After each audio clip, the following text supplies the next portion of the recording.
What's going on, everyone? Welcome to the Warehouse Series. So today we're going to be talking about something a little different. We're going to talk about forklifts, high lifts, reach lifts, whichever you call them. We have Raymond stand-up high lifts at our building, and that's what we're going to be going over today.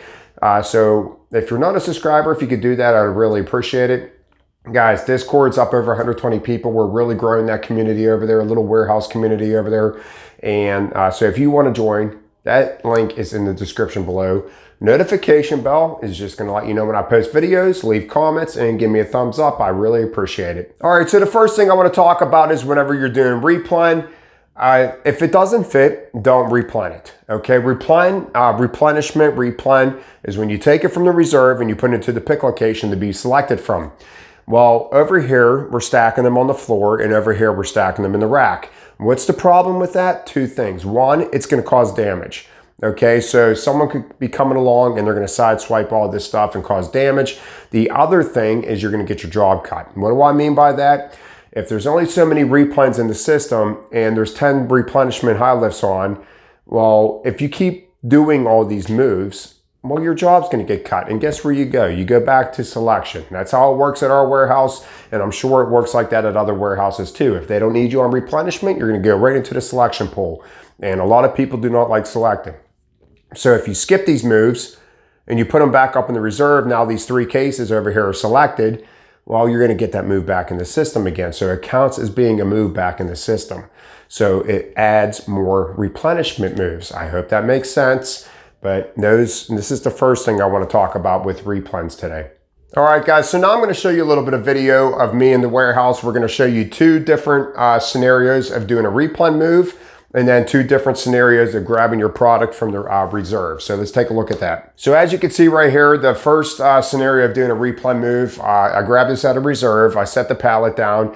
Anytime I have a lot of cases on the pallet, I will pick the pallet up because you want to be proficient. You want to do everything the quickest way possible. I will pick the pallet up just like this, and I will throw the cases off like this. Now you want to make one revolution around your pallet no matter what you do. So that is one trip around your pallet. So as you can see, I threw whatever cases were off on the one side, and I cut the wrap, and then I threw whatever cases were on the other side of the pallet.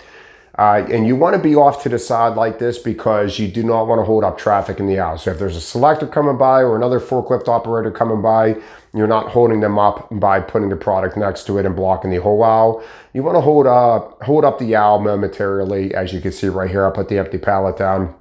And now I'm going to finish off my replen by putting the product into the location. So that is one way of doing your replen and holding up the aisle as little as possible. Now let's look at another way of doing your replen.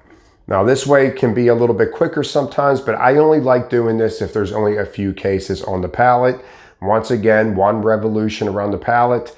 I'm going to cut the wrap. I'm going to start peeling that wrap off, stop, pick up the case, and then I'm going to squat to pick up this pallet and push it to the side, and then continue my one revolution around the pallet.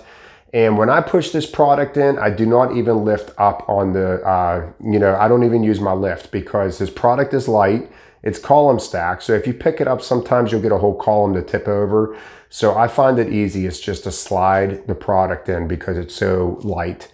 And they're just noodles, and so I just slide the product in. So that's that. Now let's look at two options of grabbing out of the reserve.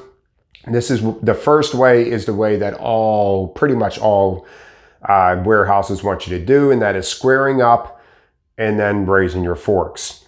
Yes, you can still make your times doing this, but this way, raising your forks up as you're going in, I should say, it saves seconds, per move. And if you're doing 100 plus moves a day, I mean, you're talking 10, 20, 30 minutes that you could be saving just by doing it that way. So those are the two ways of replenishing and two ways of pulling out of the reserve. Now that second time I showed you the reserve of me raising my forks, I was moving. Even our warehouse frowns upon that. But if you are a skilled operator and there's no one in the aisle with you, then I would say that, it's not dangerous. Sometimes warehouses get a little carried away with the whole safety concept. But what I did right there was, I find it not to be unsafe at all, especially if there's nobody in the aisle with me. So the last thing I wanted to lead off with is traveling forks first is another thing our warehouse, and I'm sure a lot of warehouses frown upon.